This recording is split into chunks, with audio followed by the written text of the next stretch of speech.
Hello, everybody. My name's Anang, and now we move forward to Exodus: Gods and Kings, which is the most recent movie I saw in theaters, or have left to or have to review for to make a video review about. And yes, my have I a lot to say about this movie. Now, this movie got a pretty bad reception from critics. It has like a 29% on Rotten Tomatoes, I think. We'll scroll down really. Yep, a 29% score on Rotten Tomatoes. So, yeah.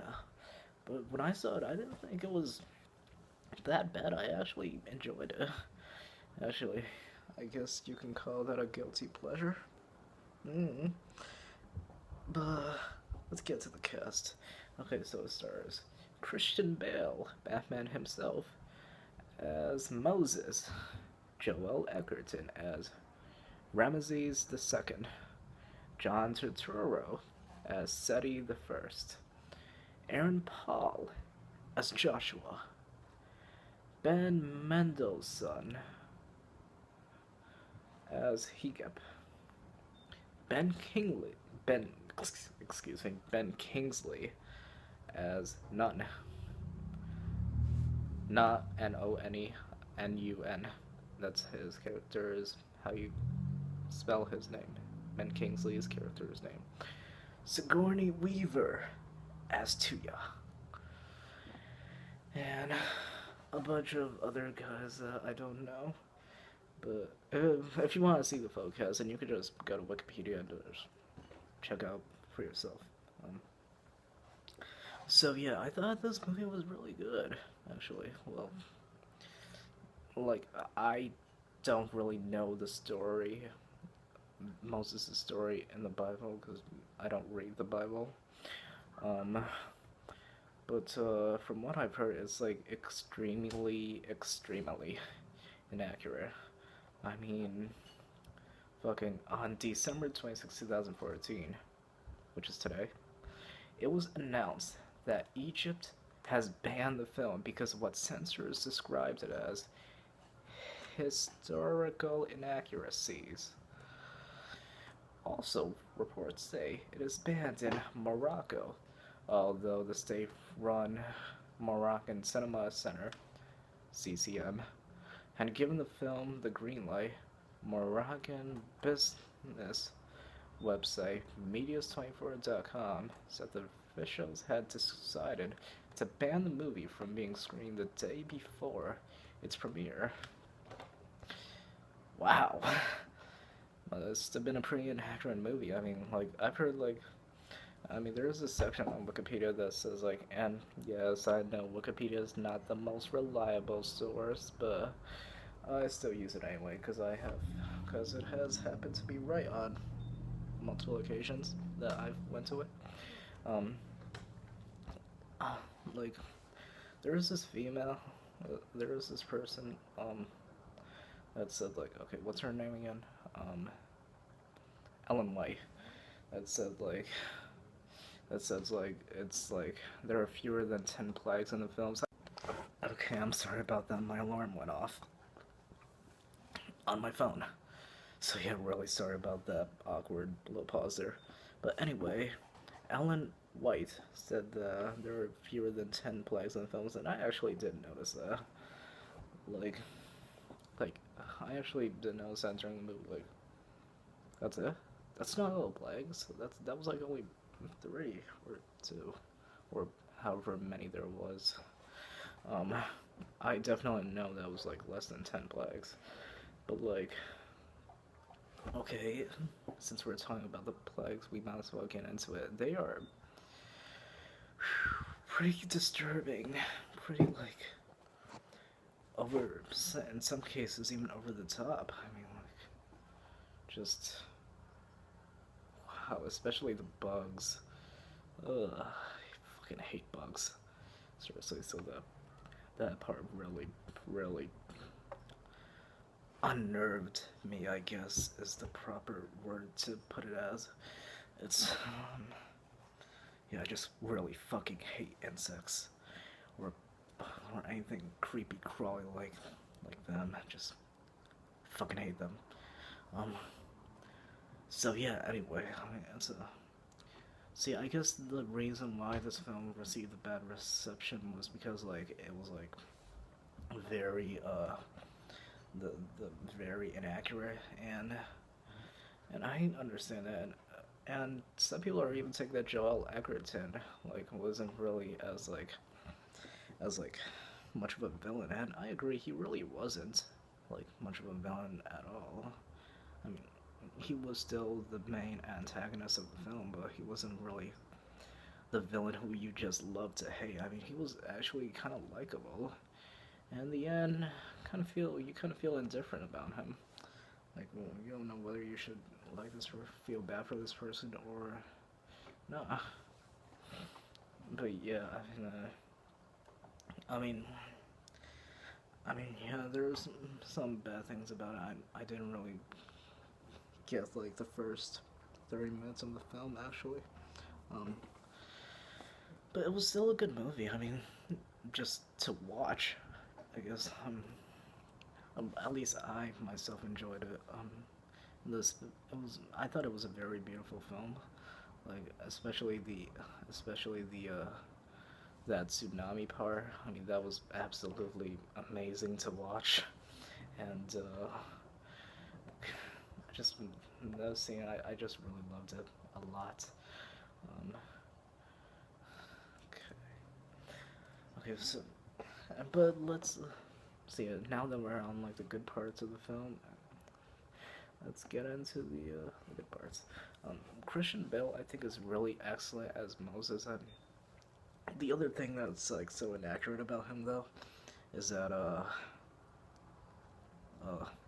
is that he's like portrayed as one of the most barbaric people, like at the time ever. And from what I've heard in the Bible or the actual story, he's not like that. Um, so yeah, there's another list of inaccuracies right there. Um, and also, his conversations with God are very, very fascinating. I really love his conversations with God.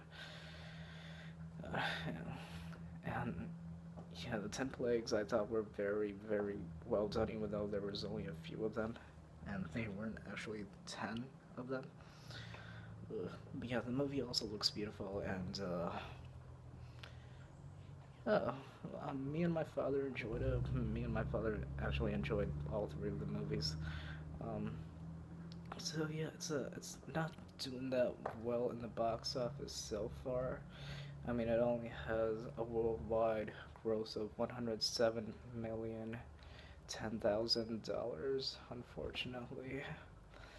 So, should I recommend this movie to you? Eh,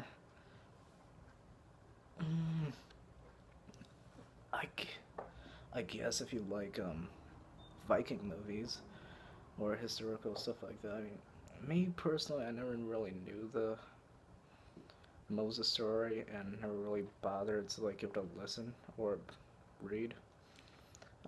But I actually pictured this movie since I actually read the early reviews and was kind of I kind of knew that would be a little inaccurate from what I've seen from the reviews or read from the reviews. I actually knew it was gonna be kind of inaccurate, but I actually really didn't care because I tried to picture it as like its own movie, I guess. Um, kind of with kind of the same thing I did with Godzilla 1998. I mean, it's a horrible Godzilla movie if you count it like that, but as its own monster movie, I really like it.